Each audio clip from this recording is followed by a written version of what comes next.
നാട്ടിലൊരു കടക്കാരനുണ്ടായിരുന്നു പണ്ട്. പുള്ളി ഇതുപോലെ പുള്ളിയുടെ കടയിലുള്ള സാധനം പുള്ളി വിൽക്കില്ല. നമ്മൾ ചെന്നിട്ട് ചേട്ടാ ഒരു 2 കിലോ പഞ്ചസാര എന്നൊക്കെ 2 കിലോ നിങ്ങൾ വീട്ടിൽ 4 പേരല്ലോ എന്നിട്ട് 2 കിലോ കൊണ്ടുപോകുന്നു 1/2 കിലോ കൊണ്ടുപോയാൽ മതി പറഞ്ഞ 1/2 കിലോ തന്നു വിടുക. ഈ കൊച്ചിന്റെ പേര് കേട്ടപ്പോൾ സന്തോഷം തോന്നി. യാ മുതലുള്ള അക്ഷരങ്ങൾ ഇറു എന്നുള്ള അക്ഷരത്തിന് ഒരു ഡ്യൂട്ടിയില്ലാന്ന് വിചാരിച്ചിരിക്കുകയായിരുന്നു.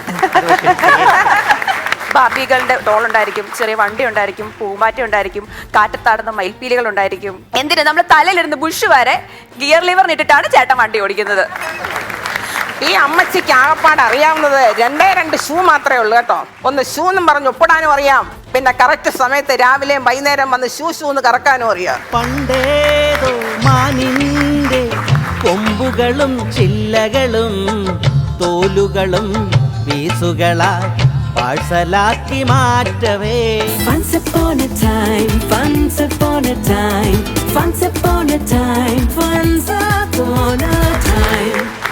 Hello, നമസ്കാരം. ഇത് Once Upon a Time season 4 stand up for girls, മലയാളത്തിലെ ആദ്യത്തെ standup comedy show.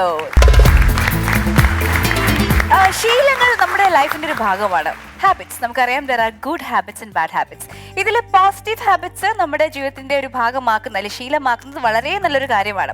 Positive habits എന്ന് പറയുമ്പോഴത്തേക്കും എക്സസൈസ് ചെയ്യുക, നല്ല ഫുഡ് കഴിക്കുക, ആവശ്യത്തിന് ഉറങ്ങുക, ഫ്രണ്ട്സിന്റെ ഫാമിലിയുടെ ഒക്കെ കൂടെ ടൈം സ്പെൻഡ് ചെയ്യുക, അതിലെല്ലാം ഉപരി ചിരിക്കുക അല്ലെങ്കിൽ ചീറ്റ്. അപ്പോൾ ചിരികൾ നിറഞ്ഞ Once Upon a Timeന്റെ ഒരു പുതുപുത്തൻ എപ്പിസോഡിലേക്ക് ഏവർക്കും സ്വാഗതം. ഇന്നത്തെ എപ്പിസോഡിലേക്ക് നമുക്ക് സ്വാഗതം ചെയ്യാം നമ്മുടെ ജഡ്ജസ് രമേശ് പിഷാരടി ആൻഡ് രചന നാരായണൻകുട്ടി.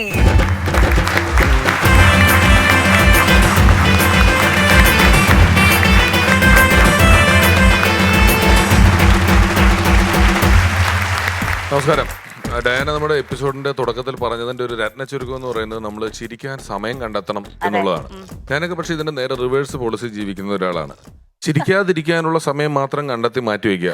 അവിടെ ചിരിച്ചാൽ അല്ല, എന്നാലും അവിടെ ചിരിക്കാൻ പാടില്ല. ഈ സ്ഥലം നമ്മൾ ചിരിക്കാൻ പാടില്ലാത്തതാണ് എന്ന് ബോധ്യമുള്ള വളരെ കുറച്ച് സ്ഥലങ്ങൾ മാറ്റി നിർത്തിയ ബാക്കി എല്ലായിടത്തും നമുക്ക് അത്യാവശ്യം ചിരിച്ചുകൊണ്ട് തന്നെ ഇരിക്കാവുന്നതാണ്. അതിൽ വലിയ തെറ്റൊന്നുമില്ല അല്ലേ? അല്ലാതെ സമയം മാറ്റി വെച്ച് ഇന്നൊരു പരിപാടി കണ്ട് 1/2 മണിക്കൂർ ചിരിച്ചേക്കാം, മറ്റൊരു പരിപാടി TV ഓൺ ചെയ്ത് വെച്ച് ചിരിച്ചേക്കാം. അങ്ങനെയൊന്നും ഇതിനു വേണ്ടി കാര്യകാരണങ്ങൾ അന്വേഷിച്ച് നടക്കരുത്. ചുമ്മാ ചിരിക്കണം. പക്ഷെ അങ്ങനെ ഉണ്ടല്ലോ, ലാഫിംഗ് ക്ലബ് പോലെ ഒരുപാട് സംഘടനകൾ ചിരിക്കാൻ വേണ്ടി തന്നെ ടൈം കണ്ടെത്തുന്നു. അതിങ്ങനെ ആയതുകൊണ്ട് അതിന്റെ എക്സ്റ്റൻഡഡ് വെർഷൻ ആയിട്ട് വന്നതാണ്. ഇതല്ലാതെ ചിരിച്ചോണ്ടിരിക്കുകയാണെങ്കിൽ നമുക്ക് അതിന്റെ ആവശ്യമില്ല. ഈ ക്ലബ്ബിൽ പോയി ചിരിക്കുമ്പോൾ നിങ്ങൾക്ക് ജന്മന നല്ല മസിലും നല്ല ശരീരപുഷ്ടിയുണ്ട്, ജിമ്മിൽ പോകേണ്ട കാര്യമില്ലല്ലോ. നമ്മൾ ജിമ്മിൽ പോയിട്ട് ഉണ്ടാക്കുവാണല്ലോ. ജിമ്മിൽ പോകുന്ന പോലെയാണ് ഈ ക്ലബ്ബിൽ പോയി ചിരിക്കുന്നത്. നിങ്ങൾക്ക് ജന്മന നിങ്ങൾ നല്ലോണം തിരക്കിടില്ലാണ്ട് ചിരിച്ചിരിക്കുന്ന ആളാണെങ്കിൽ ആവശ്യമില്ലാണ്ട് പോകേണ്ട ആവശ്യമില്ല. അതൊക്കെ അത് ഉദ്ദേശമുണ്ട്. സമയം കണ്ടെത്തണ്ട. നമ്മൾ വെറുതെ എൻജോയ് ചെയ്തിരിക്കുക, സന്തോഷമായിട്ടിരിക്കുക. ഇതിനെന്തെങ്കിലും കാരണം വേണമെന്ന് വാശി പിടിക്കാതിരിക്കുക. ഇനി അങ്ങനെ കാരണം വേണമെന്ന് വാശി ഉള്ളവർക്കുള്ള ചെറിയ കാരണങ്ങളാണ് നമ്മുടെ ഈ പരിപാടി പോലെയുള്ള ഒരുപാട് പരിപാടികൾ. ഒരു പിന്തുണ ഉണ്ടെങ്കിലേ സന്തോഷിക്കാൻ പറ്റുള്ളൂ എന്നുള്ളെങ്കിൽ നിങ്ങൾക്ക് നൽകുന്ന പിന്തുണയാണ് Once Upon a Time. Yes, of course. അതെ, ചിരി ക്ലബ്ബിൽ പോയിട്ടുണ്ടോ? ഇല്ല, പോയിട്ടില്ല. പക്ഷെ എന്റെ ഫ്രണ്ട് പോയിട്ടുണ്ട്. അത് കഴിഞ്ഞിട്ട് വന്നിട്ട് നമ്മളെ പ്രാക്ടീസ് ചെയ്യിപ്പിക്കും പലതരത്തിലുള്ള. നമ്മുടെ ഫ്രണ്ട്സ് ചിരി ക്ലബ്ബിൽ പോകുന്നുണ്ടെങ്കിൽ നമുക്ക് കുഴപ്പമുണ്ടെന്നാണ് അർത്ഥം. അവര് പോകാതെ നോക്കേണ്ട ഉത്തരവാദിത്വം നമുക്കാണ്. നമ്മൾ വേണം അവരെ ചിരിപ്പിച്ച് സന്തോഷമായിട്ട് വെക്കാനായിട്ട്. പോയ കാര്യമൊന്നും പറഞ്ഞിട്ടുണ്ടായിരുന്നില്ല, പോയതിനു ശേഷം അല്ലെങ്കിൽ സമ്മതിക്കില്ലായിരുന്നു. പോട്ടെ, ഓരോരുത്തർക്കും ഓരോ സന്തോഷം. അതൊരു സന്തോഷമാണെങ്കിൽ അങ്ങനെ. അതൊരു ട്രീറ്റ്മെന്റ് പോലെയാണ് അവരതിനെ കാണുന്നത്. ഇപ്പൊ നമ്മളൊരു സൈക്കോളജിസ്റ്റിന്റെ അടുത്ത് പോണ പോലെ ഒരു ട്രീറ്റ്മെന്റ്. ആൻഡ് ഐ തിങ്ക് അത് ഹെൽപ്പ് ചെയ്തിട്ടുണ്ട്. നമ്മൾ പിന്നീട് അത് നിർത്തി കഴിയുമ്പോൾ തീർച്ചയായിട്ടും അതൊരു വലിയ ഹെൽപ്പ് തന്നെയാണ്. എനിക്ക് ഇവിടെ ഇരിക്കുന്ന ആ ചേട്ടനെ കാണുമ്പോൾ ആ ചേട്ടൻ എപ്പോഴും ചിരിച്ചിരിക്കുന്ന പോലെ തോന്നുന്നു. അതെ, ഇല്ലേ? ഈ അറ്റത്ത് കണ്ണാട വെച്ചിരിക്കുന്ന ചേട്ടൻ ചേട്ടൻ ചിരിച്ച് വന്നിരുന്നു ഇവരെന്നൊക്കെ പറയുന്നത്. അങ്ങനെ ഒരു ചിരിയിലാണ് ചിരിച്ചോണ്ടിരിക്കുന്നത് അല്ലേ? ഇവരെത്തിയിരിക്കുന്നത് കുട്ടമ്മശ്ശേരി റെസിഡൻസ് അസോസിയേഷനിൽ അല്ലേ? ഓക്കെ, എല്ലാവർക്കും നമസ്കാരം. ഇനി വരുന്ന 1 മണിക്കൂർ നിങ്ങൾ പരമാവധി ചിരിച്ച് സന്തോഷിച്ചിരിക്കുക. നമ്മൾ എപ്പിസോഡ് സ്റ്റാർട്ട് ചെയ്തിരിക്കുന്നു. Welcome everyone once again and judges please over to your seats.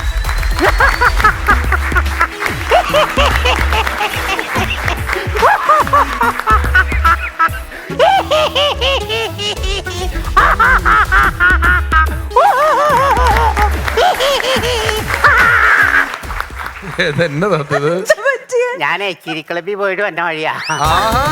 നമ്മളിപ്പോ ഉള്ളൂ ഈ വിഷയം യാദൃശ്യമായിട്ട് ഇപ്പൊ ഞങ്ങൾ സംസാരിച്ചത് അല്ല എന്തിനാണ് ചിരിക്കുമ്പി പോകുന്നത്?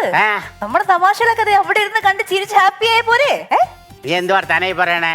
ഒരാഴ്ച ഇവിടെ കുത്തിയിരുന്നിട്ട് നിന്റെയൊക്കെ പരിപാടി കണ്ട് ഒരു വക ചിരിക്കാൻ കിട്ടാനിട്ടാണ് ഞാൻ ചീക്കളിപ്പിൽ പോയിട്ട് വന്നെ. കണ്ടാ പറഞ്ഞപ്പോ വിട്ടുപോണാണ്ട.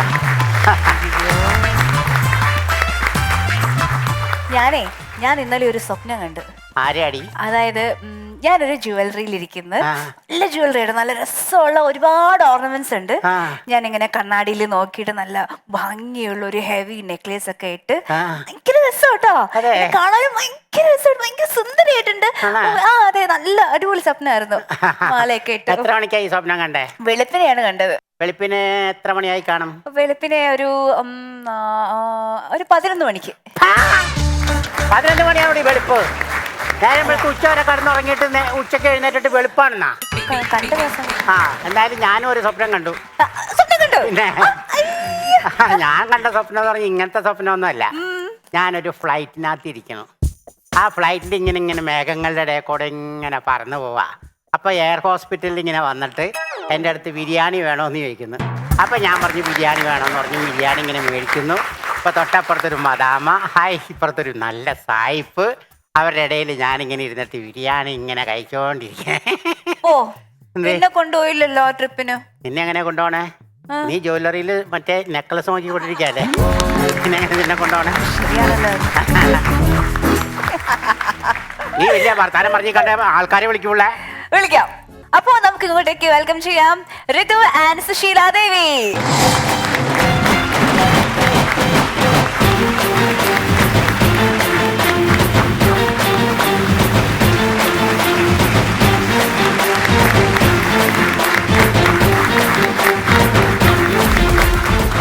ഋതു എവിടുന്ന് വരുന്നു? തൊടുപുഴ. എന്ത് ചെയ്യുന്നു? ഇപ്പൊ ചെറിയ ബിസിനസ് ചെയ്യാ, പെറ്റ്സിന്റെ ഒക്കെ. പെറ്റ്സിന്റെ ബിസിനസ് എനിക്ക് ചെയ്യണം എന്ന് ആഗ്രഹമുള്ള, ജീവിതത്തിൽ തുടങ്ങണം ഏറ്റവും ആഗ്രഹമുള്ള സ്ഥാനങ്ങളിൽ ഒന്നാണ് ഒരു നല്ല പെറ്റ്സ് കട എന്ന് പറയുന്നത്. എന്തൊക്കെ പെറ്റ്സ് ഉണ്ട്? ക്യാറ്റ് ഉണ്ട്, പിന്നെ ഷിറ്റ്സു ഡോഗ്. വേറെ ഒന്നുമില്ല, ക്യാറ്റും ഡോഗാണ് മെയിൻ ആയിട്ടുള്ളത്. കാറ്റ് പേർഷ്യൻ കാറ്റ് ആണ്. അതെ, പേർഷ്യൻ. എത്ര കളറുണ്ട്? എത്ര എണ്ണം ഉണ്ട്? കളർ ചോദിക്കുവാണെങ്കിൽ 3-4 കളർ ഉണ്ട്. പിന്നെ 2-3 ടൈപ്പ് ബ്രീഡും ഉണ്ട്. 2-3 ടൈപ്പ് ബ്രീഡ്. നിങ്ങൾ ബ്രീഡ് ചെയ്യുന്നുണ്ടോ അവിടെ? ഉണ്ട്. ആൺപൂച്ചയും വീട്ടിലുണ്ട്, പെൺപൂച്ചയും വീട്ടിലുണ്ട്. ഷിറ്റ്സു ഒരെണ്ണേ ഉള്ളൂ. ഷിറ്റ്സു ഒരെണ്ണേ ഉള്ളൂ. അത് വെച്ച് ചെയ്യണ്ട. ഷിറ്റ്സു അല്ല, അപ്പൊ അതിനെ വിൽക്കാനല്ലേ? കൊടുക്കത്തില്ല, വളർത്തത്തേ ഉള്ളൂ. പെറ്റ്സിന്റെ കട എന്ന് പറഞ്ഞാൽ നമുക്ക് ഇഷ്ടപ്പെട്ട് കഴിഞ്ഞു കഴിഞ്ഞാൽ നമുക്കത്. അപ്പൊ എനിക്ക് ചെറിയ പെറ്റ്സിന്റെ ബിസിനസ് ആണെന്ന് പറഞ്ഞു. വളർത്തുന്ന ഒരു ബിസിനസ് ഉണ്ട്. ക്യാറ്റിന് കൊടുക്കും, പക്ഷെ ഡോഗിന് ക്യാറ്റ് ബിസിനസ് ചെയ്യുന്നു, പട്ടിയെ വീട്ടിൽ വളർത്തുന്നു. അത്രേ ഉള്ളൂ. എന്റെ നാട്ടിലൊരു കടക്കാരനുണ്ടായിരുന്നു പണ്ട്. പുള്ളി ഇതുപോലെ പുള്ളിയുടെ കടയിലുള്ള സാധനം പുള്ളി വിൽക്കില്ല. നമ്മൾ എന്നിട്ട് ചേട്ടാ ഒരു 2 കിലോ പഞ്ചസാര എന്നൊക്കെ, 2 കിലോ നിങ്ങൾ വീട്ടിൽ 4 പേരുള്ളൂ, എന്നിട്ട് 2 കിലോ കൊണ്ടുപോകുന്നു, 1/2 കിലോ കൊണ്ടുപോയാൽ മതി പറഞ്ഞ 1/2 കിലോ തന്നു വിടുക. കൊച്ചിന്റെ പേര് കേട്ടപ്പോ ഒരു സന്തോഷം തോന്നി. ഋതു. ആ മുതലുള്ള അക്ഷരങ്ങളിൽ ഇറു എന്നുള്ള അക്ഷരത്തിന് ഒരു ഡ്യൂട്ടി ഇല്ലാന്ന് വിചാരിച്ചിരിക്കുകയായിരുന്നു. ഋഷി സുനകും ഋഷിരാജ് സിംഗും ഋതുവും മാത്രമേ ഉള്ളൂ. ഇനി സുശീല ടീച്ചർ പറ, വീട്ടിൽ എന്തിനൊക്കെ വളർത്തുന്നുണ്ട്? തേനീച്ചയുണ്ട്. അത് കാടുവാർത്ത. ഞാൻ ഇത്രയൊക്കെ ചോദിച്ചിട്ട് വൻതേനീച്ചയോ ചെറുതേനീച്ചയോ? രണ്ടും ഉണ്ട്. എത്ര കൂടുണ്ട് വൻതേനീച്ചയുടെ? അറ്റ്ലീസ്റ്റ് ഒരു 10. വൻതേനീച്ചയുടെ 10 കൂടുണ്ട്. ചെറുതേനീച്ചയോ? 2 കൂടുണ്ട്. അപ്പൊ എന്തുകൊണ്ടാണ് വരുമ്പം പിഷാരടി നല്ല തേൻ, നല്ല തേൻ, നാടൻ തേൻ, ഒറിജിനലാണ്, ശർക്കര കലക്കിയതൊന്നും അല്ല, നിങ്ങൾക്ക് ഒരു ആവശ്യത്തിനെന്ന് പറഞ്ഞൊരു കുപ്പിയിൽ ഒഴിച്ചോണ്ട് വരാൻ തോന്നാതിരിക്കാനുള്ള കാരണം എന്താണ്? തോന്നാതിരിക്കാനല്ല, അതിന്റെ എടുക്കുന്ന ഓരോ സീസൺ, എല്ലാത്തിനും ഒരു സീസൺ ഉണ്ട്. മാഷെ ഒരു മിനിറ്റ്, അവിടെ എന്തൊക്കെ എഴുതിയേക്കണേ? Once upon a time. അല്ലാണ്ട് കാർഷിക വികസന വകുപ്പൊന്നും അല്ലല്ലോ. ആരാദ്യം വരണം എന്നുള്ളതിന് താത്തയുടെ കഥ കേൾക്കട്ടെ. ഒരു കഥ പറഞ്ഞുതരാം. 3 കഥ ചേർത്തിട്ട് ഒരൊറ്റ കഥയാണ്. ഈ കഥയിൽ നിങ്ങൾക്ക് സിനിമ ഏതാണെന്ന് മനസ്സിലായാൽ നിങ്ങൾക്ക് ആദ്യം പെർഫോം ചെയ്യാം. കഥ കേട്ടോ. ബോബി തൻ്റെ കാമുകനാണെന്നും ഇത് ബോബിയുടെ കുട്ടിയാണെന്നും പറഞ്ഞാണ് നീന ആ വീട്ടിലേക്ക് വരുന്നത്. അതവിടെ വലിയ വിഷയമാകുന്നു. അത് വിശ്വസിക്കുന്ന നായകൻ്റെ അച്ഛൻ നീനയെ ആ വീട്ടിൽ താമസിപ്പിക്കുന്നു. തൻ്റെ കുട്ടിയല്ല അത് എന്ന് തെളിയിക്കാൻ പല വഴികളും നോക്കി പരാജയപ്പെട്ട ബോബി കൂട്ടുകാരനായ ലാസറിനെ പാലായിൽ നിന്ന് കൊണ്ടുവരാൻ തീരുമാനിക്കുന്നു. ഇതേസമയം ലാസർ അളയപ്പൻ വലിയൊരു കൊട്ടാരത്തിന്റെ പെയിന്റിംഗ് വർക്ക് കിട്ടി അങ്ങോട്ട് പോകുന്നു. ശമ്പളമില്ലാതെ ജോലി ചെയ്തോളുമെന്ന് ചക്കച്ചാമ്പറമ്പിൽ ജോയി പറഞ്ഞത് വിശ്വസിച്ച് അരവിന്ദനെയും ചന്തുവിനെയും അപ്രന്റീസായി കൂടെ കൂട്ടുന്നു. കൊട്ടാരത്തിലെത്തിയ അരവിന്ദന് അവിടുത്തെ പപ്പിക്കുട്ടിയോട് പ്രണയം. എന്നാൽ ചന്തു ഇതിനെ എതിർക്കുന്നു. ചന്തു ചതിയനാണെന്നും പറഞ്ഞ് അയാളെ കൊല്ലാൻ ഉണ്ണിയാർച്ചയുടെ മകൻ കണ്ണപ്പനുണ്ണിയും ഉണ്ണിക്കണ്ണനും എത്തുന്നു. ഇരുമ്പാണി തട്ടി മുളയാണി വെച്ചതും തിരികെ വളക്കാൻ കൊല്ലന് പൊൻപണം കൊടുത്തതും മാറ്റച്ചുരുക്ക മറന്നുപോയതും അടക്കം ഒരു ലോഡ് കഥ പറഞ്ഞതിന് ശേഷം ചന്തു പറഞ്ഞു, ചന്തുവിനെ തോപ്പിക്കാനാവില്ല മക്കളെ, ആവില്ല. ഒരു ലോഡ് കഥ പറഞ്ഞതിന് ശേഷം നല്ല രസമുണ്ടായിരുന്നു. ഈ 3 സിനിമകൾ ഏതൊക്കെയാണെന്ന് മനസ്സിലായോ? 2 എണ്ണം കിട്ടി, ലാസ്റ്റത്തെ കിട്ടിയില്ല. നോക്കട്ടെ, അത് സുശീല ടീച്ചർ പറയോ? 3 എണ്ണം കിട്ടിയോ സുശീല ടീച്ചർക്ക്? കിട്ടിക്കൊണ്ടിരിക്കുന്നതേ ഉള്ളൂ, ആന്റിനെ വർക്ക് ചെയ്യുന്നതേ ഉള്ളൂ. ഓക്കെ, ശരി. അപ്പൊ നമ്മൾ ഇതിൽ എപ്പിസോഡ് ടെലികാസ്റ്റ് കഴിയുമ്പോ ഇത് ചിലപ്പോ ടിവിയിൽ കാണിക്കും ഏതാന്ന്. അപ്പൊ കിട്ടിയിട്ട് എന്നെ ഒന്ന് വിളിച്ച് പറഞ്ഞാൽ മതി. ഋതു പറയൂ. ചതിയൻ ചന്തൂന്ന്, ആദ്യത്തെ മിന്നാരം, രണ്ടാമത്തെ ഫ്രണ്ട്സ്, മൂന്നാമത്തെ മമ്മൂക്കയുടെ അത് മനസ്സിലായി. പക്ഷെ അതറിയാൻ പാടില്ലാത്ത കൊച്ചോ. നോക്കട്ടെ, മമ്മൂക്കയുടെ എന്ന് മനസ്സിലായി. മമ്മൂക്കയുടെ ഏത് സിനിമയാണ്? 3 ഓപ്ഷൻ തരും. Rajamanikyam, the truth, Indraprastham. Last one Indraprastham. അടുത്ത മണ്ടി ഒരു വടക്കം വീരഗാഥ. വിഷു അല്ലേ ഓപ്ഷൻ തരണേ, അത് വിശ്വസിക്കാമോ? പറഞ്ഞല്ലോ. അപ്പൊ നമുക്ക് ഋതുവിന്റെ ഒരു അടിപൊളി സ്റ്റാൻഡപ്പ് പെർഫോമൻസ് അതിൽ കാണുന്നതിന് മുമ്പ് 15 കൂട് തേനീച്ച വളർത്തിയിട്ട് ഒരു തുള്ളി തേൻ കൊണ്ട് തരാത്തതിന്റെ ആണ് ഇപ്പൊ കണ്ടത്. അടുത്ത മാസം.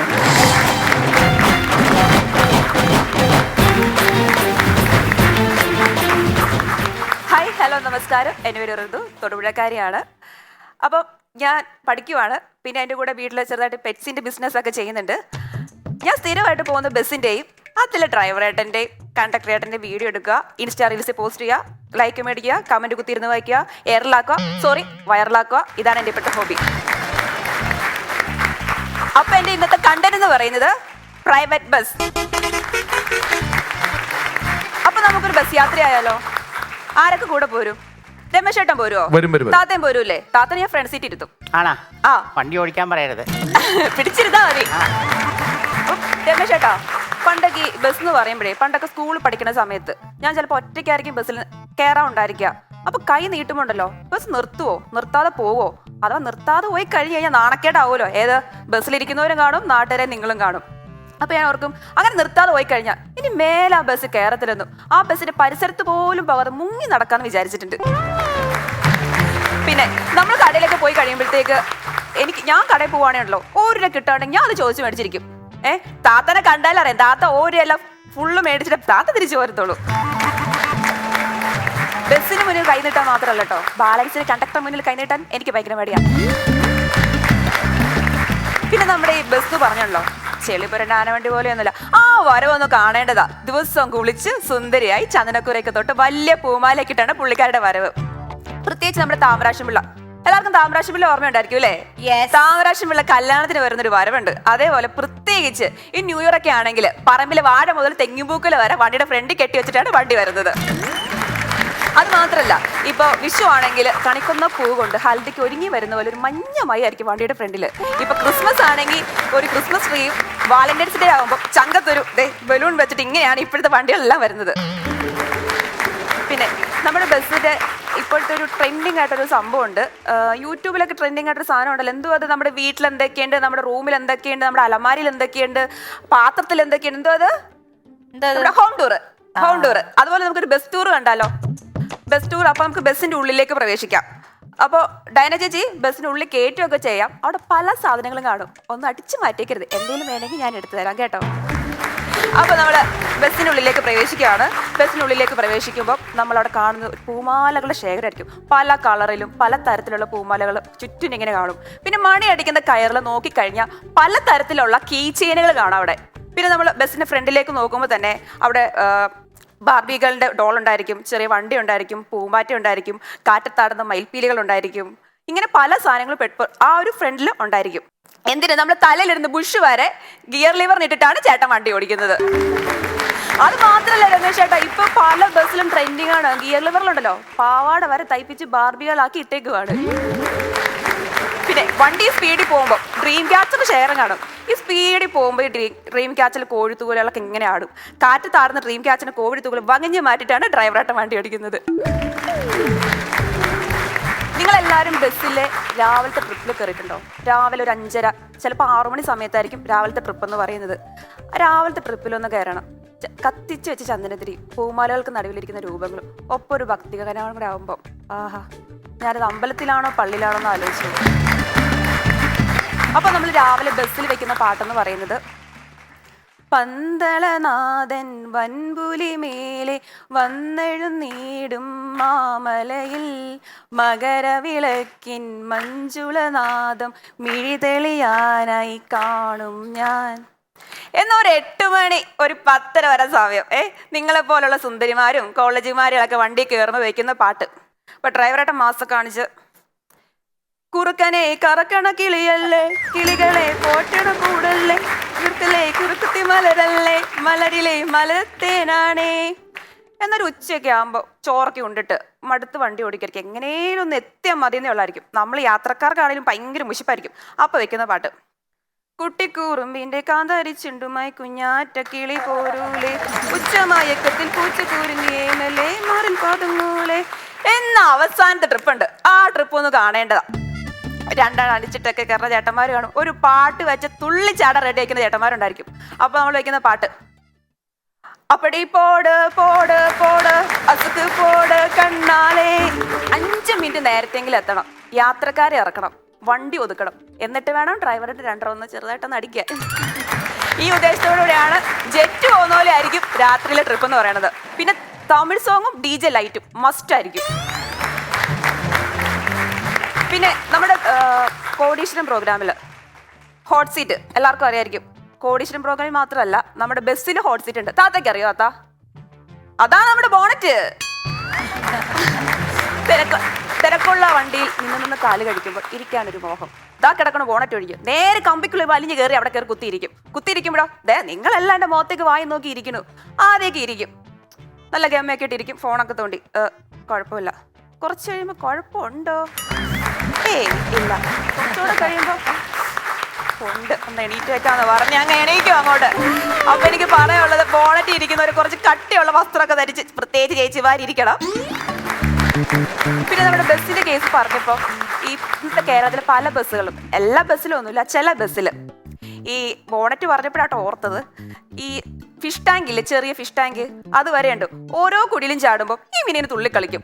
അടുത്ത കുഴി ചാടുമ്പോൾ തുള്ളി തെറിച്ച് നേരെ വന്ന് വീടും നമ്മുടെ ഹോട്ട് സീറ്റിലേക്ക്, ബോണറ്റില്. പിന്നെ ഉച്ചയ്ക്ക് ഡ്രൈവറായിട്ട് ആ മീൻ വറുത്തം കൂട്ടിയിട്ടാണ് ചോറുണ്ണുന്നത്. പിന്നെ പൊതുവെ എല്ലാവരും പറയും ബസ് ഡ്രൈവർ ആണെങ്കിൽ എനിക്ക് വേണ്ട, ആ ചേട്ടനെ കല്യാണം കഴിക്കണ്ട, പെണ്ണ് കിട്ടത്തില്ല എന്നൊക്കെ പറയുന്നത്. കഴിഞ്ഞ ദിവസം ഞാൻ എൻ്റെ ഏട്ടൻ്റെ കൂടെ ഒരു വീഡിയോ പോസ്റ്റ് ചെയ്തു ഇൻസ്റ്റയിൽ. അപ്പോൾ ഞാൻ ബോണറ്റിൽ ഇരുന്നിട്ടാണ് വീഡിയോ എടുക്കുന്നത്. കിട്ടുന്ന കമൻസ് ഒന്ന് കാണും, രമേശ് ചേട്ടാ ഊഫ് ചേട്ടൻ പൊളി, ചേട്ടൻ്റെ ഡ്രൈവിനേക്കാൾ ചേട്ടൻ്റെ മുഖത്തിനാണ് മൊഞ്ച്, ചേട്ടായി സിംഗിൾ ആണോ? ഇത് കണ്ടിട്ട് ബോയ്സ് ഇടുന്ന കമന്റ്, നാളെ തന്നെ ഡ്രൈവിംഗ് പഠിക്കാൻ പോകണം, ഈ ഹെവി ലൈസൻസ് അവിടെ കിട്ടും. കണ്ടക്ടറുടെ ജോലി ഒഴിവുണ്ടെങ്കിൽ പറയുക, ഉള്ള കട അടച്ചിട്ടിട്ട് ഞാൻ വരുന്നതായിരിക്കും. ഇതാണ് പറയുന്നത്. എന്താണെന്നറിയില്ല, കേരളത്തിലെ ബസ് ഡ്രൈവേഴ്സിന് ഇപ്പോൾ ഒട്ടുക്കത്ത ഫാൻ ബേസാ. ഞങ്ങളുടെ വണ്ടി ഓടിക്കുന്ന ചേട്ടന് കോളേജിൽ പഠിപ്പിക്കായിരുന്നു രമേശ് ചേട്ടാ. അപ്പൊ ഞാൻ ചോദിച്ചു, ചേട്ടാ എന്താ ഇപ്പൊ ഈ ഒരു ജോലിയിലേക്ക് വന്നത്, നല്ല ശമ്പളമൊക്കെ ഇല്ലായിരുന്നോ? പുള്ളി പറഞ്ഞു, മോളെ ഡ്രൈവിംഗ് എന്ന് പറഞ്ഞു അതൊരു വികാരമാണ്. കിട്ടുന്ന ശമ്പളം കുറവാണേലും കിട്ടുന്ന സന്തോഷം വലുതായിരിക്കുന്ന പുള്ളി പറഞ്ഞത്. പിന്നെ നമ്മളെ പെട്ടിപ്പുറം, കുഞ്ഞു കുട്ടികളെ മുതൽ വലിയ കുട്ടികളെ വരെ ഡ്രൈവറായിട്ട് ഫാനാക്കി മാറ്റിയ സ്ഥലമാണ് നമ്മുടെ പെട്ടിപ്പുറം. അവിടെ ഇരിക്കുമ്പോഴല്ലോ ഒരു ആനപ്പുറത്തിരിക്കുന്ന സുഖമാണ്. അങ്ങനെ ഒരു ദിവസം ഞാൻ പെട്ടിപ്പുറത്ത് ഇരിക്കുമായിരുന്നു രമേശ് ചേട്ടാ. അപ്പൊ ഇങ്ങനെ നോക്കിയപ്പോൾ കുറേ നേരമായിട്ട് എന്നെ ഡ്രൈവറായിട്ട് ഇങ്ങനെ നോക്കണം കണ്ടു. അപ്പൊ ഞാൻ ആദ്യമൊക്കെ സംശയിച്ചു, ഈ ചേട്ടൻ എന്നെയാണോ നോക്കുന്നത്? അപ്പൊ ഞാൻ ഉറപ്പിച്ചു ഇത് എന്നെ തന്നെയാണ്, എന്നെ മാത്രമാണ്. അപ്പൊ ഞാനും ചെറിയ ഫോണൊക്കെ എടുത്തിട്ട് ഞാനൊന്ന് ചെറുതായിട്ട് നോക്കി. കുറച്ച് കഴിയുമ്പോഴാണ് ചേട്ടൻ പറഞ്ഞത്, എടി കൊച്ചു മര്യാദയ്ക്ക് മാറിയിരിക്കും, എനിക്ക് സൈഡ് മിറർ കാണത്തില്ലെന്ന്. അപ്പൊ ഞാൻ ആരായി? അയാൾ ഇത്രയും നേരം നോക്കിക്കൊണ്ടിരുന്ന സൈഡ് മിറർ ആയിരുന്നു. കാര്യം ഡ്രൈവറായിട്ടൻ ഒരു കലിപ്പനൊക്കെ ആണെങ്കിലേ ആളൊരു ചുള്ളനാട്ടോ. ആ ചേട്ടന്റെ ഓരോ വളയ്ക്കലും ആ ബ്രേക്ക് ചവിട്ടും ആ ഗിയർ മാറ്റവും ഒക്കെ കണ്ടു കഴിഞ്ഞാണ്ടല്ലോ ആരായാലും ഒന്ന് വളഞ്ഞു പോവും, വീണു പോവും. താത്ത ഇങ്ങനെ ഇരുന്നാണല്ലോ കൈയൊക്കെ പിടിച്ചിരിക്കണം, അല്ലാതെ ഡ്രൈവറുടെ വായി നോക്കി ഇരിക്കാതെ പിടിച്ചിരിക്ക്. പിന്നെ നമ്മുടെ പണ്ട് പോലെ നമ്മുടെ ഓട്ടോഗ്രാഫിലൊക്കെ എഴുതിയൊരു ഡയലോഗ് ഉണ്ട്, പാടത്തെ കിളിയെ സ്നേഹിച്ചാലും പറമ്പിലെ കിളിയെ സ്നേഹിച്ചാലും ബസ്സിലെ കിളിയെ സ്നേഹിക്കരുത്, അത് പറന്നു പോകുന്നത്. ഞാനും അങ്ങനെ എഴുതി കൊടുത്തിട്ടുണ്ട്. അപ്പൊ എനിക്കൊരു സംശയമായിരുന്നു, അതെന്താ ഈ ഡോറിൽ നിൽക്കുന്ന ചേട്ടനെ കിളിന്ന് വിളിക്കണേന്ന്. പിന്നെയാണ് ആ ചേട്ടൻ പറഞ്ഞു തന്നെ, എടി ഞാൻ ഡോറിൽ പറന്നാണ് നിൽക്കുന്നത്, അതുകൊണ്ടാണ് എന്നെ കിളിന്ന് വിളിക്കുന്നത്. പിന്നെ നമ്മൾ ഈ പെട്ടിപ്പുറത്തിരിക്കുമ്പോഴേ ഈ വണ്ടി സ്പീഡിൽ പോവുകയാണെങ്കിൽ നമ്മളിടുന്ന ചില എക്സ്പ്രഷൻസ് കാണും. വണ്ടി സ്പീഡിൽ പോവും, ഇങ്ങനെ സ്പീഡിൽ പോകുമ്പോൾ പെട്ടെന്ന് ഓവർടേക്ക് ചെയ്യും. അപ്പൊ ഞാൻ ഇങ്ങനെ വെട്ടിക്കും പെട്ടിപ്പുറത്തിരിക്കുന്നവര്. എനിക്കറിയത്തില്ല ഞാൻ എന്തിനാണ് ഇങ്ങനെ വെട്ടിക്കണേന്ന്. അതുപോലെ തന്നെ സ്പീഡിൽ പോകുന്ന വണ്ടിയുടെ മുമ്പിൽ ഒരു പട്ടിയോ പൂച്ച ഇങ്ങനെ പോവുകയാണെങ്കിൽ ഈ എക്സ്പ്രഷനാണ് നമ്മൾ അവിടെ ഇടുന്നത്.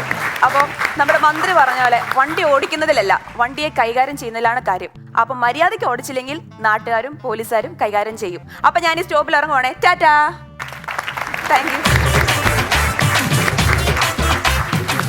റിതു നന്നായിരുന്നു. വെരി ഫസ്റ്റ് പെർഫോമൻസ് ആണ് അല്ലേ? സോ ആ ഒരു അറ്റംപ്റ്റിന് നല്ലൊരു കൈയടി കൊടുക്കാം. നല്ലൊരു ടോപ്പിക്കാണ്. ഇവിടെ ആരും മുൻപ് പറഞ്ഞിട്ടില്ല എന്ന് തോന്നുന്നു പ്രൈവറ്റ് ബസ്സസിനെ കുറിച്ച്.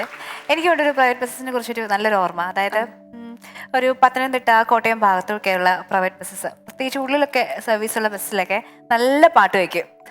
ഭയങ്കര നല്ല പാട്ട് വെച്ചിട്ടായിരിക്കും ഇവര്. അപ്പൊ നമുക്ക് ഈ കാഴ്ചകളൊക്കെ കണ്ട് ഈ പാട്ടൊക്കെ കേട്ട് പോകാൻ ഭയങ്കര രസം കേട്ടോ, ഭയങ്കര ഫീൽ ആയത്. എനിവേ നല്ല പെർഫോമൻസ് ആയിരുന്നു. നമുക്ക് അവരോട് ചോദിക്കാം. രമേശ് ചേട്ടാ, അത് നല്ല രസമുള്ള വിഷയമായിരുന്നു അത് അവതരിപ്പിച്ചത്. നമ്മുടെ എല്ലാം ജീവിതത്തിൽ ഒരു ബസ് കയറാതെ ജനിച്ച് ജീവിച്ച് മരിക്കുന്ന ഒരു മലയാളി ഉണ്ടോ എന്ന് ഞാൻ സംശയിക്കുന്നു. എപ്പോഴെങ്കിലും കയറേണ്ടി വരും. ഇപ്പൊ ചില പിള്ളേർക്ക് വേണമെങ്കിൽ പ്രൈവറ്റ് ബസ്സിൽ കയറേണ്ടാത്ത അവസ്ഥകളുണ്ടേ പോലും സ്കൂൾ ബസ്സിലെങ്കിലും കയറേണ്ടി വരും ബസ് കയറുക എന്ന് പറയുന്നത്. പക്ഷെ നമ്മുടെയൊക്കെ ഓർമ്മകളിൽ ജീവിതത്തിൽ ഒരുപാട് സമയം ബസ് കാത്തു നിന്നും ബസ് ഇല്ലാതെയും നാട്ടുപുറത്തോട് ഓടുന്ന ബസ്സുകളുടെ സമയം എല്ലാവർക്കും കാണാതറിയല്ലോ. ആ സമയത്ത് അവിടെ എത്തുക, സമയമാകുമ്പോൾ ഓടി വന്ന് കൈ കാണിച്ചിട്ട് ചില സ്ഥിരം അടവ് പോലെ വീട്ടിന്റെ വഴിക്ക് ബസ് നിർത്തി ഇറങ്ങുക, അതെല്ലാം ബസ്സിന്റെ ഓർമ്മകളിൽ നല്ല രസമുള്ള കാര്യങ്ങളാണ്. ആ ഏരിയയിലൂടെ എല്ലാം പോയി. ഋതു, എന്തോ very interesting topic, very interesting content. എനിക്ക് ഏറ്റവും ഇഷ്ടമുള്ള യാത്രകള് ഒന്ന് ബസ്സിൽ പോവാനും ഒന്ന് ഓട്ടോറിക്ഷയിൽ പോവാനുമാണ്. ബസ്സിൽ പോകുമ്പോ നമ്മൾ ഈ കാണുന്നതല്ലാതെ വേറൊരു വ്യൂ കിട്ടും. നമുക്ക് ഈ ലോകത്തിനെ പറ്റിയുള്ള മൊത്തത്തിലുള്ള ഒരു മനസ്സിലിരിപ്പ് അങ്ങോട്ട് മാറും. അത് ഏറ്റവും അധികം ആസ്വദിക്കുന്നത് ഇപ്പൊ ഋതു പറഞ്ഞ പോലെ നമ്മൾ സ്കൂളിലും കോളേജിലൊക്കെ പോകുന്ന സമയത്താ. ഒരുപാട് ചേട്ടന്മാരും ഒരുപാട് ബസ് ഡ്രൈവേഴ്സും കണ്ടക്ടേഴ്സിനെയൊക്കെ വായി നോക്കിയും വഴക്കൂടിയും തല്ലുകൂടിയും തല പൊളിച്ചൊക്കെ പോയിരുന്ന ഒരു കാലം. അപ്പോൾ എന്നെ സംബന്ധിച്ച് ഇത് കുറേ ഒരു നൊസ്റ്റാൾജിക് മൊമെന്റ്സിലേക്കാണ് ഋതു കൊണ്ടുപോയത്. ആദ്യത്തെ പ്രാവശ്യം പ്രസന്റ് ചെയ്യുന്നു എന്നുള്ള രീതിക്ക് വളരെ നല്ല പെർഫോമൻസ് ആയിരുന്നു. കൺഗ്രാറ്റുലേഷൻസ്. നല്ല രസമുണ്ടായിരുന്നു. ഇങ്ങനെ ഒരു ബസ്സിൽ യാത്ര ചെയ്യുന്ന ഒരു ഫീല് കിട്ടിയല്ലേ എല്ലാവർക്കും? ബസ്സിൽ കയറിയ ഒരു ഫീല് കിട്ടിയായിരുന്നു. അപ്പോൾ ഇതുപോലെ നമ്മൾ ഈ ബസ് സ്റ്റാൻഡിലും ബസ്സിലും ഒക്കെ യാത്ര ചെയ്യുന്ന സമയത്ത് ഒരുപാട് കോമഡികൾ ഉണ്ടാവും. അങ്ങനെ ഒരു ദിവസം ഞങ്ങളുടെ നാട്ടിലേക്കുള്ള ബസ് രാത്രി പോണില്ല. ബസ് ലാസ്റ്റ് ട്രിപ്പാണ്, പോണില്ല. ആൾക്കാരെ കൂടി പ്രശ്നം ഉണ്ടാക്കി. സ്റ്റേഷൻ മാസ്റ്റർ അടുത്ത് ചെന്നിട്ട് അറിഞ്ഞാൽ എന്താ ബസ് പോകാത്തതെന്ന് ചോദിച്ചപ്പോൾ പറഞ്ഞ് മണിച്ചരടില്ലാന്ന്. ബസ്സിന് മണിച്ചരടില്ല, ചരട് പൊട്ടിപ്പോയി. പുതിയ ചരട് മേടിക്കണമെന്നുണ്ടെങ്കിൽ അത് ഫയൽ അയച്ച് അത് സാങ്ഷനായി വന്നിട്ട് വേണം പുതിയ ചരട് മേടിച്ച് കെട്ടാൻ. അത് കാരണമാണ് വണ്ടി പോകാത്തത്. അപ്പൊ അത് കാരണം വേറെ വണ്ടി അറേഞ്ച് ചെയ്തു. പക്ഷെ ഞങ്ങൾ അതൊരു കോമഡി ആക്കി. ഒരു പ്രോഗ്രാമിൽ നമ്മളത് ചെയ്തിട്ട് അവസാനം ഇതിനൊരു ക്ലൈമാക്സ് വേണമല്ലോ, എന്തുകൊണ്ടാണ് വണ്ടി പോകാത്തത്. അവസാനം യാത്രക്കാരെ കൂടി തീരുമാനിച്ചിട്ട് ഒരു ചരട് കൊണ്ടേ കൊടുത്തിട്ട് പറഞ്ഞു, ഇതെങ്കിലും കെട്ടി വണ്ടി ഒന്ന് എടുക്കാമോ? ഇതെവിടെ നിന്ന് ഈ ചരടിട്ട്? ഞങ്ങളുടെയൊക്കെ അണ്ടർവെയറിന്റെ പള്ളിയാണ്.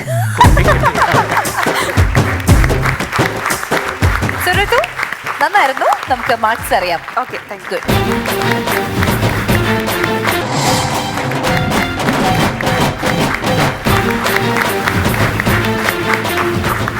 ഹായ്, നമസ്കാരം. എൻ്റെ പേര് Susheela Devi. Made in 916 Kollam, Kottarakkara and Punalur. ഞാനൊരു നാൽക്കാലിയാണേ. അന്നേരം ഇവിടെ ചോദിക്കും, നാൽക്കാലിക്ക് എന്തോ ഈ വേദിയിൽ സ്ഥാനമെന്ന്. ഞാൻ കണ്ടിട്ടുണ്ട്. ഇരുകാലികൾക്ക് മാത്രമേ ഉള്ളൂ ഇവിടെ സ്ഥാനമെന്ന് എനിക്കറിയാം. ഞങ്ങളുടെ എരുത്തിൽ കെട്ടിയിരിക്കുന്നതിൻ്റെ അവിടെ ഒരു ജനലുണ്ട്. ആ ജനലിൽ കൂടെ ഞാൻ നോക്കുമ്പോഴത്തേന് കുറേ മനുഷ്യർ കയറിയിരുന്ന് പെണ്ണുങ്ങൾ എന്തോ ഒരു അമുട്ടും കൊണ്ടുവാടേ പൊട്ടിക്കുന്നത് ഇവിടെ. സത്യത്തിൽ ആ അമുട്ടും കുണ്ടും കേട്ടിട്ടുണ്ടല്ലോ, ഞാൻ അയവറക്കാൻ തന്നെ അങ്ങ് മറന്നു പോകും. എന്നാൽ ഞങ്ങളുടെ കാര്യമെങ്കിലും പറയാനായിട്ട് ആരെങ്കിലും വേണ്ടേ? അങ്ങനാണ് ഞാൻ ഈ വേദിയിൽ വന്നത്. അവരമിട്ടും കൊണ്ടുവന്ന് പൊട്ടിക്കുമ്പോഴത്തേന് ഒരു പൊട്ടാസെങ്കിലും പൊട്ടിക്കാനായിട്ട് ഒരു അവസരം തരണേ മാഷേ. എന്നാലൊന്ന് പറഞ്ഞോട്ടെ. ഇതാരായിരിക്കുന്ന താത്തയോ? താത്ത എൻ്റെ അമ്മ പശു പറയാറുണ്ടായിരുന്നു കേട്ടോ, എൻ്റെ അമ്മൂമ്മ പശുവും താത്തയും ഒരു പ്രായമാണ്. അല്ല, അതായത് എൻ്റെ അമ്മൂമ്മ പശു താത്തയുടെ വീട്ടിലായിരുന്നു കേട്ടോ. കൊച്ചുനാളിലൊരു കാര്യമുണ്ട്, വേണ്ടുന്നതെല്ലാം എടുത്ത് കളയുകയും ചെയ്യും, വേണ്ടാത്തതെല്ലാം എടുത്ത് തിന്നുകയും ചെയ്യും. താത്തയ്ക്കുള്ള പണിയാണേ.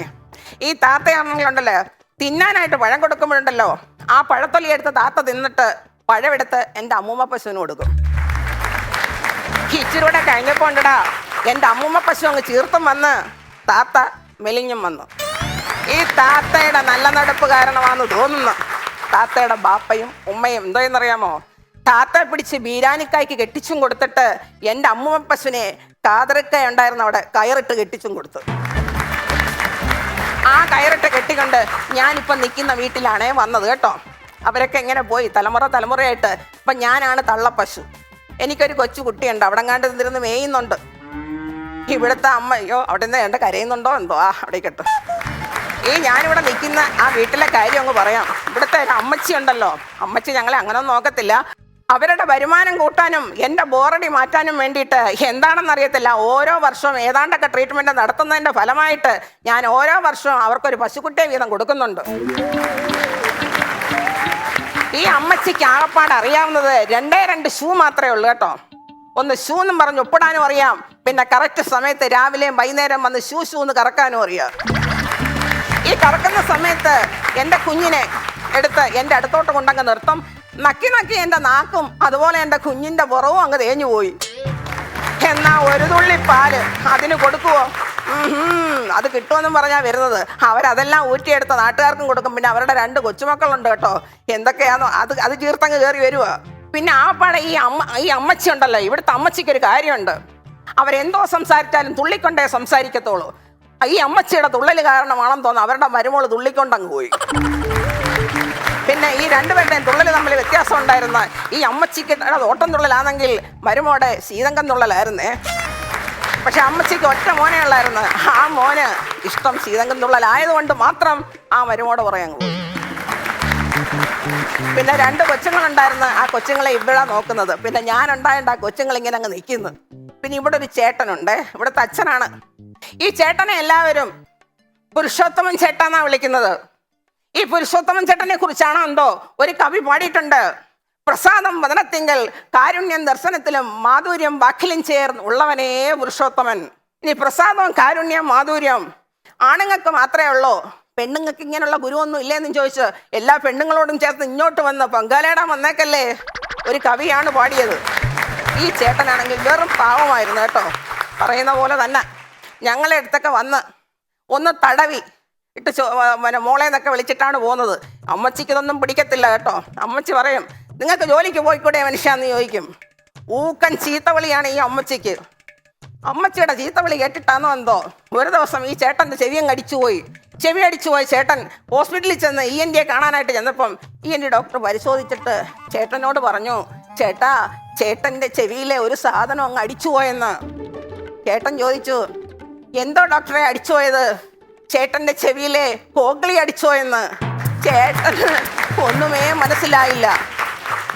ഡോക്ടറെ, ഈ കോഗ്ലി അടിച്ചു പോയാൽ എന്തെങ്കിലും പ്രയോജനം ഉണ്ടോ? അന്നേരം ഡോക്ടർ പറഞ്ഞ് പിന്നൊന്നും കേൾക്കത്തില്ലെന്ന്.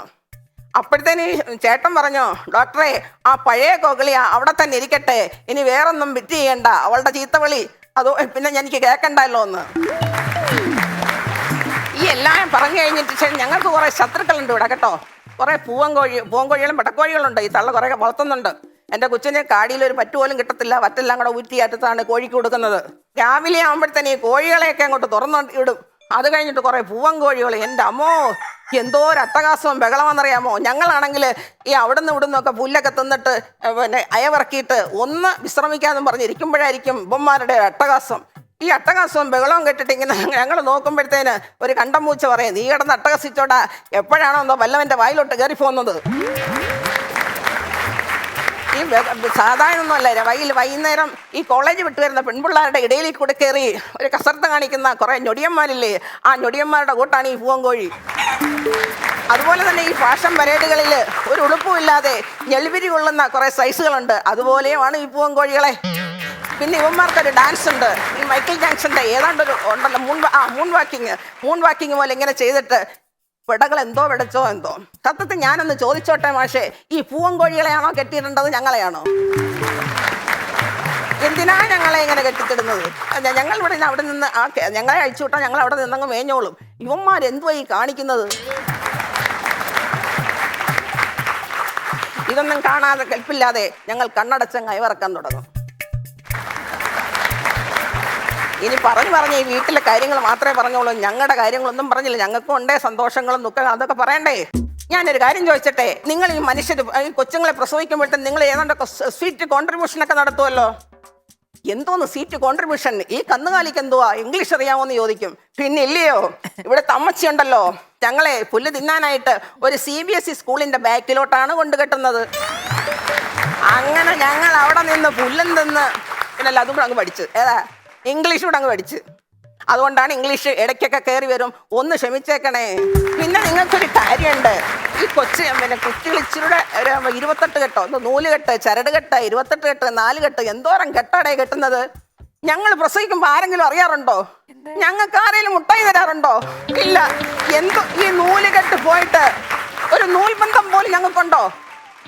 പ്രസവിക്കുന്ന അന്ന് മുതൽ അവസാനം വരെ നൂൽബന്ധം പോലും ഇല്ലാതിരിക്കാനാണ് ഞങ്ങളുടെ വിധി. ഞാൻ ഈ നാൽക്കാലികളെ കുറിച്ചൊക്കെ പറയുമ്പോഴത്തേന് എന്നെ എടുത്ത് നാൽക്കാലി വികസന കോർപ്പറേഷന്റെ ചെയർമാനൊന്നും ആക്കിക്കളയല്ലേ. എനിക്ക് ഇതൊന്നും താങ്ങാനായിട്ടുള്ള ശേഷിയില്ല. ഈ തള്ള കറന്ന് എൻ്റെ കാൽസ്യം മൊത്തം പോയി. നേരെ നിൽക്കാൻ പോലും എനിക്കൊക്കത്തില്ല. എന്നാൽ എന്തെങ്കിലും കാൽസ്യം തരുമോ? അതും ഇല്ല. ഇവർ കറന്നുകൊണ്ടങ്ങ് പോത്തേളൂ. അത് അവരുടെ വരുമാനത്തിന്റെ മാർഗം കൂട്ടാൻ വേണ്ടിയിട്ട്. ഞാൻ എൻ്റെ മനസ്സിൽ കുഞ്ഞു മനസ്സിൽ ഒരു തള്ളപ്പശുവിന്റെ മനസ്സിൽ തോന്നുന്നതായിരിക്കും. എന്റെ കുഞ്ഞ് ഇവിടെ കിടന്ന് കരയുന്നുണ്ട് കേട്ടോ. എൻ്റെ കുഞ്ഞെ, നീ അവിടെ കിടക്കുന്നോ? ഇച്ചിരി എനിക്ക് നിനക്ക് വന്ന് പാപ്പം തരാനായിട്ട് ഞാൻ മനുഷ്യരല്ല കേട്ടോ. നീ പാപ്പം തന്നില്ലെങ്കിൽ പിന്നെ ഏതാണ്ട് ഒരെണ്ണം ഉണ്ടല്ലോ മൊബൈൽ, അത് കാട്ടിത്തരാനും എൻ്റെ ഇല്ല കേട്ടോ. നീ അവിടെ നിൽക്കി, ഇച്ചിരി കറക്റ്റ് സമയമാകുമ്പോഴത്തേന് തള്ള വരും, ഇവിടോട്ട് വന്ന് നിർത്തിക്കോളും, തന്നെ ഞാൻ നക്കിക്കോളാം.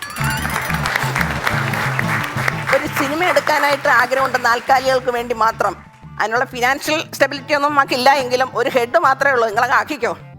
ഒരു ഫിനിക്സ് ഗേളിന്റെ കോഞ്ഞാട്ട ജീവിതം ഇതേ നമുക്കൊക്കൂ. ഇതിന്റെ ഹെഡ് മാത്രമേ നമുക്കൊക്കൂ. ഞാനൊരു കാര്യം ചോദിച്ചോട്ടെ, ഞങ്ങൾക്കൊരു കുടുംബം ഉണ്ടോടെ? ഡെയിലി ന്യൂസ് അറിയാനായിട്ടൊരു കുടുംബശ്രീ ഉണ്ടോടെ? കളിച്ചുല്ലസിച്ച് അടിച്ച് പിരിയാനായിട്ടൊരു ഭർത്താവ് ഉണ്ടോടെ? പടക്കം പൊട്ടിക്കാനായിട്ടൊരു അമ്മായിയമ്മ ഉണ്ടോടെ? ഞങ്ങൾക്ക് കതിനാവടിക്ക് തിരികൊളുത്താനായിട്ട് ഒരു മൂട് നാത്തൂനുണ്ടോടെ? എന്റെ കുഞ്ഞു കിടന്ന് വീണ്ടും കരയുന്ന അവിടെ നിൽക്കു വച്ചേ, ഞാൻ ഇച്ചിരി കഴിഞ്ഞിട്ട് വരാൻ, കുറെ കാര്യങ്ങൾ സംസാരിക്കാനുണ്ട്. പിന്നെ നിങ്ങൾക്ക് പ്രസവിച്ച് വളർത്തി വലുതാക്കിയിട്ട് ഒരു 10, 15, 17 വയസ്സാവുമ്പോഴത്തേന് അതിൻ്റെയൊക്കെ വായിരിക്കുന്ന കേട്ട് സഡേഷൻ അടിച്ച് ടെൻഷൻ അടിച്ച് ജീവിതം കോഞ്ഞാട്ടയാക്കാൻ നിങ്ങൾക്കല്ലേ ഒക്കത്തുള്ളൂ.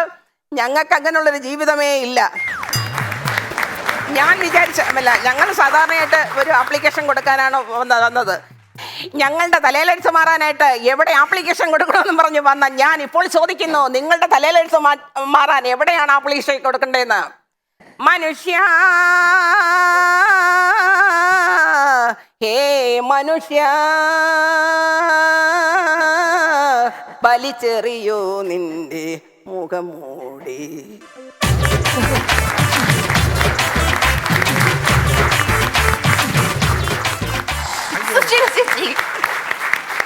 കുറച്ച് പശുക്കളെ കൊണ്ടുവിടെ കേട്ടെ. എനിക്ക് ഒരെണ്ണത്തിനെ താങ്ങാൻ വയ്യ. മൊത്തത്തിലൊരു സംഭവമായിരുന്നു. നല്ലൊരു കൈഡി കൊടുക്കാം ചേട്ടാ. ടീച്ചറെ, ഞാൻ ഇതുവരെ അങ്ങനെ ഒരു പശുവിന്റെ പെർസ്പെക്റ്റീവിൽ ആരെങ്കിലും ഇവിടെ വന്നൊരു പരിപാടി അവതരിപ്പിക്കുന്നതായിട്ട് കണ്ടിട്ടില്ല. അപ്പൊ ഞാൻ ആദ്യം തുടക്കത്തിൽ ഞാനൊരു നാൽക്കാലിയാണ്, ഞങ്ങളുടെ എരുത്തിന്ന് നോക്കുമെന്നൊക്കെ പറഞ്ഞെടുത്തുന്നത്. പിന്നെ കുറെ നേരം പക്ഷെ വീട്ടുകാര്യങ്ങളും ഒക്കെ പറഞ്ഞിട്ട് ആകെപ്പാടെ ഞങ്ങളുടെ പാലെല്ലാരും കൂടെ കറന്നുകൊണ്ട് പോകുന്നു, ഞങ്ങൾക്കൊരു കുടുംബം ഇല്ല എന്നുള്ളതിൻ്റെയൊക്കെ അപ്പുറം കുറച്ചുകൂടെ ഏതൊക്കെയോ ഏരിയകൾ ഇതിൽ കിട്ടായിരുന്നു, പിടിക്കായിരുന്നു എന്ന് എനിക്ക് വല്ലാതെ തോന്നി. നമ്മൾ പശുവായിട്ട് ഇന്ന് സംസാരിക്കാൻ വന്നാൽ പശുവിന് പല ഏരിയകളെ കുറിച്ചും വളരെ കൃത്യമായി സംസാരിക്കായിരുന്നു. പശുവിന്റെ കാഴ്ചപ്പാട് നമ്മളെ പറ്റി പറയായിരുന്നു. അങ്ങനെയൊക്കെ ഒരുപാട് പറയാവുന്ന ഒരു സ്കോപ്പുള്ള വിഷയമായിരുന്നു. പിന്നെ ടീച്ചറിന്റെ ഒരു ശൈലിയും അയ്യോ ഞാനൊന്ന് ചോദിച്ചോട്ടെ ഇരിക്കട്ടെ എന്നൊക്കെ പറയുന്ന ആ സാധനമൊക്കെ കണ്ടോണ്ടിരിക്കാൻ നല്ല രസമാണ്. ഒന്ന് പറയൂ ഹോ എന്നൊക്കെ പറയും. ഈ സാധനവും ഈ കരക്കുമൊക്കെ വളരെ ആ സാധനമൊക്കെ വളരെ നല്ലതായിരുന്നു. എനിക്ക് ഈ വിറ്റിന്റെ കാര്യത്തില് ഇടയ്ക്ക് ആ കൊച്ചു കരച്ച് അങ്ങോട്ട് നോക്കും. രക്ഷയില്ലാത്തപ്പോ ഒക്കെ കൊച്ചിനെ കരയിക്കും.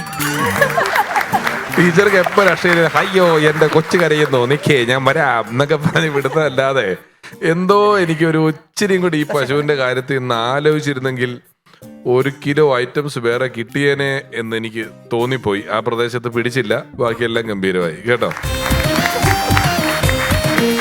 ടീച്ചറെ നല്ല പെർഫോമൻസ് ആയിരുന്നു കേട്ടോ. കണ്ടന്റ് വൈസ് തന്നെയാണ് ഇതിന്റെ ഒരു പുതുമ. നമ്മളാരും ഇപ്പൊ ബിഷു പറഞ്ഞ പോലെ നമ്മളാരും പ്രതീക്ഷിക്കില്ലല്ലോ ഒരു പശു ഇവിടെ വന്നിട്ട് ഒരു പശുവിന്റെ ദീനരോധനമായിരുന്നു നമ്മളെല്ലാവരും കേട്ടത്. അതിനിടയ്ക്ക് തുടക്കത്തിൽ വന്നിട്ട് പാവ ഈ താത്തേനെ എന്തൊക്കെയോ പറഞ്ഞ് എനിക്കൊന്നും മനസ്സിലായില്ല. താത്തേടെ അപ്പൂപ്പൻ ഖാദർ കയറ് കെട്ടി എന്നൊക്കെ പറഞ്ഞൊരു കഥ കോംപ്ലിക്കേറ്റഡ് ആക്കിയിട്ട് ഒരു കഥ താത്ത പോലും അറിഞ്ഞിട്ടില്ല. അല്ല ഞാൻ ഈ പഴം നിന്നിട്ട് തൊലി നിന്ന കാര്യമൊക്കെ പറഞ്ഞ എന്താ നമ്മുടെ ഇങ്ങനത്തെ ഒരു വേദിയിൽ നമ്മൾ ഇങ്ങനെയുള്ള കാര്യങ്ങൾ പ്രസന്റ് ചെയ്യുന്ന സമയത്ത് കുറച്ചും കൂടി നമ്മൾ ഫൺ എലമെന്റ് അതിലേക്ക് കുറച്ചും കൂടി കൊണ്ടുവരാനായിട്ടുള്ള ഒരു ശ്രമം നടത്തിക്കഴിഞ്ഞാൽ ഒന്നുകൂടി ഭംഗിയാവും. ടീച്ചറുടെ ശൈലി ഞങ്ങൾക്ക് എല്ലാവർക്കും ഭയങ്കര ഇഷ്ടമാണ്. Okay teacher. പണ്ട് ഈ വി.ഡി. രാജപ്പന്റെ കഥാപ്രസംഗത്തിൽ ഇതുപോലെ പ്രിയ നിന്റെ കൊര എന്നൊക്കെ പിന്നെ അങ്ങനെ ഒരുപാട് മൃഗങ്ങളെ പറ്റിയിട്ടുള്ള കഥകളൊക്കെ ഉണ്ടായിരുന്നു. അതിനുശേഷം ഇപ്പൊ ടീച്ചറാണെന്ന് തോന്നുന്നു അമ്മ കയറി പിടിച്ചങ്ങനെ. നമസ്കാരം. നമസ്കാരം. നമസ്കാരം. നമസ്കാരം. എന്തായി പക്ഷേ ഞാനേ ഉച്ചക്ക് ശേഷം ഞാൻ ഉണ്ടാവില്ല കുറച്ചു നേരം. എത്ര എപ്പിസോഡ് ഉണ്ടോ? അയ്യോ അതെന്ത് പറ്റി ഉച്ചക്ക് ശേഷം? എന്തെങ്കിലും രാവിലോട്ട് ഇല്ലാതിരിക്കാൻ പറ്റൂല അല്ലേ? രാവിലോട്ട് അല്ല ഞാൻ ചോദിച്ചതാണ്. രാവിലോട്ടില്ലാണ്ട് തമാശയാണെങ്കിലും അതെനിക്ക് ഇഷ്ടപ്പെട്ടില്ല. നല്ല തമാശ അല്ല, ഞാൻ വളരെ സീരിയസ് ആയിട്ട് പറഞ്ഞതാണ്. എവിടെ പോകുന്നു? അല്ല ഞാനേ നമ്മുടെ 2 സുഹൃത്തുക്കൾ കുറെ ആളായിട്ട് ജയിലിലാണ് അവര്. നിസാര ഒരു ചെറിയൊരു പുള്ളി മാത്രമേ പുറത്തുള്ളൂ, പുള്ളിയുടെ എല്ലാ സുഹൃത്തുക്കളും അകത്താ. അവര് ജയിലിലാണ് കുറെ ആളായി. അപ്പൊ പല രീതിയിലും ഇവന്മാര് പുറത്തേക്ക് ആവണ്ട കറക്റ്റ് സമയത്ത് തലേ ദിവസം ജയിലിൽ ചാടാൻ നോക്കും. അയ്യോ വീണ്ടും പുള്ളി പിടിച്ച് അകത്താക്കും. അപ്പൊ നിങ്ങൾ എന്തിനാ ഇപ്പൊ പോകുന്നത്? ഞാനിവരവര് പാവങ്ങളാണ്, പെട്ടുപോയതാണത്. ചെറിയൊരു തെറ്റ് ചെയ്തതിന് അകത്തായതാണ് അവര്. അല്ല അപ്പൊ നിങ്ങൾ എന്തിനാ കോടതി പോകുന്നത്? ഞാനിപ്പോ കോടതിയിൽ പോയിട്ട് നമുക്കൊരു കള്ളസാക്ഷി പറഞ്ഞതിൽ തെറ്റുണ്ടാ? അയ്യോ തെറ്റാണ്. കള്ളസാക്ഷി പറയുന്നത് തെറ്റുണ്ടോന്ന് ചോദിച്ചാൽ അവര് പാപങ്ങളാ. അങ്ങനെയല്ല, ഇത് എല്ലാ തെറ്റും പിടിക്കപ്പെടുന്ന പോയിന്റിലാണല്ലോ തെറ്റാവുന്നത്. നിങ്ങൾ പിടിക്കപ്പെടാണ്ട് നോക്കണം. ന്യായം പറയാലോ നമുക്ക് അവിടെ. ന്യായം പറയാലോ. ന്യായം പറഞ്ഞോളൂ. നിങ്ങൾ ഇപ്പൊ നുണയാണ് പറയുന്നതെങ്കിൽ ഈ ഓപ്പോസിറ്റ് വക്കീല് നിങ്ങളെ പിടിച്ച് ഇതാക്കി കളയും. അല്ല സാക്ഷി ഞാനിപ്പോ പറയാൻ നിർത്തി അവർക്ക് വേണ്ടിട്ട്. ഓപ്പോസിറ്റ് വക്കീല് ഒന്ന് നിങ്ങളെ കൊണ്ട് പറയിക്കില്ലേ? നിങ്ങൾ എങ്ങനെ പ്രിപ്പയർഡ് ആണോ അതിന്? ഞാൻ കുറേ സിനിമയൊക്കെ ഇപ്പൊ അടുത്തൊക്കെ കണ്ടിരുന്നു. അപ്പൊ അത് വെച്ചിട്ടൊക്കെ ഞാൻ പഠിച്ചു വെച്ചിട്ടുണ്ട്. നിങ്ങളുടെ വക്കീല് കാര്യങ്ങൾ പറഞ്ഞു തന്നോ? അല്ല വേറെ കാര്യം കൂടി നമുക്ക് ചെയ്യാണെങ്കിൽ നമുക്ക് മറ്റേ ജഡ്ജിനെ സ്വാധീനിച്ച ജഡ്ജിനൊക്കെ എങ്ങനെ സ്വാധീനിക്കും? അല്ല ഞാൻ കേട്ടിട്ടുണ്ട് പുള്ളി സംഗീത പ്രിയനാണെന്ന് കേട്ടിട്ടുണ്ട്. ജഡ്ജി അപ്പൊ കോർട്ടിൽ ചെല്ലുമ്പോ എന്റെ ഒരു പാട്ടിലൂടെ ഞാൻ ഈ പ്രശ്നം കൂടെ പറഞ്ഞു കഴിഞ്ഞാൽ പുള്ളിക്ക് അത് മനസ്സിലാവും. പാട്ട് ഇഷ്ടമായതുകൊണ്ട് ചിലപ്പോ അവരെ പെട്ടെന്ന് തന്നെ പുറത്ത് വിടാനും സാധ്യതയുണ്ട്. ചിലപ്പോ അവരെ വിടുക നിങ്ങൾക്കെതിരെ എന്തെങ്കിലും വിധി വന്നാലേ കുഴപ്പമുള്ളൂ. ഞാനകത്താവൂല കാരണം ഞാൻ ഇവിടെ അകത്താണല്ലോ. പിന്നെ ഇനി പോവാനില്ല. സ്ഥലത്ത് കിടന്നാ പോരെ. അല്ല ഏതായാലും അവിടെ ചെന്ന് ഇപ്പൊ ജഡ്ജിയെ സ്വാധീനിക്കാൻ ആ മൊഴി എങ്ങനെയാണ് ഒരു പാട്ടായിട്ട് പറയുന്നതെന്നുള്ളതൊന്നും ഞങ്ങളെ ഞാൻ ഇവരുടെ കേസ് തന്നെ എന്ന് പറയാം. അല്ല രചന ഇപ്പൊ ഇവിടുത്തെ ഒരു സ്റ്റാൻഡപ്പ് ജഡ്ജി ആണല്ലോ. പക്ഷെ ഇരിപ്പും മട്ടൊക്കെ കണ്ടു കഴിഞ്ഞാൽ എന്തോ ഹൈക്കോടതി ജഡ്ജിനെ പോലെയാണ് തോന്നണത്. എന്റെ പാട്ട് വേണമെങ്കിൽ ഒന്ന് രചന കേട്ടു നോക്ക്.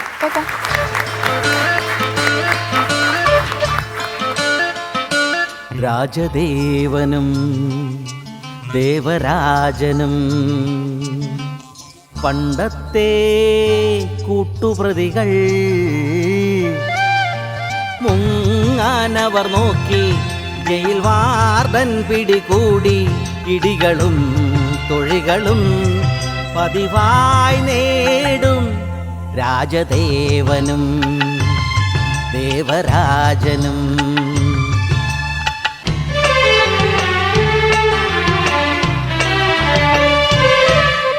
പണ്ടേതോ മാനിന്റെ കൊമ്പുകളും ചില്ലകളും തോലുകളും പീസുകളായി പാഴ്സലാക്കി മാറ്റവേ. പണ്ടേതോ മാനിന്റെ കൊമ്പുകളും ചില്ലകളും തോലുകളും പീസുകളായി പാഴ്സലാക്കി മാറ്റവേ. ലോടുപോകയായി നാഗാലാൻഡിലും ഒറ്റുകാരനാരോ വെട്ടിലാക്കിയതാ. മൃഗവേട്ട എന്ന കേസുമായി ഇരുവരും ജയിലിൽ, രാജദേവനും ദേവരാജനും. പണ്ടത്തെ കൂട്ടുപ്രതികൾ മുങ്ങാനവർ നോക്കി ജയിൽ വാർഡൻ പിടികൂടി ഇടികളും തൊഴികളും പതിവായി നേടും. സുശീല ദേവി ആൻഡ് ഋതു രണ്ടുപേരുടെയും പെർഫോമൻസിൽ നമ്മൾ എൻജോയ് ചെയ്ത് കഴിഞ്ഞിരിക്കുകയാണ്. ഇനി അറിയാം ഇവരിൽ ആരാണ് ദ ബെസ്റ്റ് പെർഫോമർ. സുശീല ദേവിക്ക് 50-ൽ 45ഉം ഋതുവിന് 50-ൽ 46ഉം. ഋതുവിന് എൻ്റെ മാർക്സ് 46, സുശീല ടീച്ചറിന് 45. Okay, that makes Ritu is getting 92 out of 100. Susheela ചേച്ചിക്ക് ലഭിക്കുന്നു 90 out of 100. രണ്ടുപേർക്കും ഗോൾഡൻ എൻട്രി ലഭിച്ചിരിക്കുന്നു. Congratulations. And the performer of the episode is Ritu. Congratulations. Once Upon a Time Season 4 മത്സരാർത്ഥികളെ കാത്തിരിക്കുന്നത് Parakkad jewels നൽകുന്ന സമ്മാനം.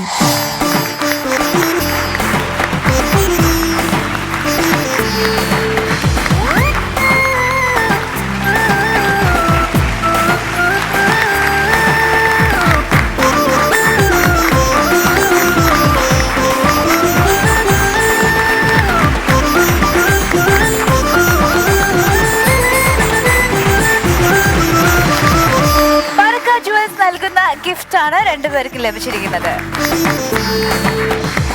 Once Upon a Time Season 4-ൽ പങ്കെടുക്കുവാൻ നിങ്ങൾ താല്പര്യപ്പെടുന്നുണ്ടെങ്കിൽ onceupon-a-time@gmail.com നിങ്ങളുടെ ഡീറ്റെയിൽസ് മെയിൽ ചെയ്യൂ. ഒപ്പം താഴെ കാണുന്ന വാട്സ്ആപ്പ് നമ്പറിലേക്കും ഡീറ്റെയിൽസ് അറിയിക്കുക.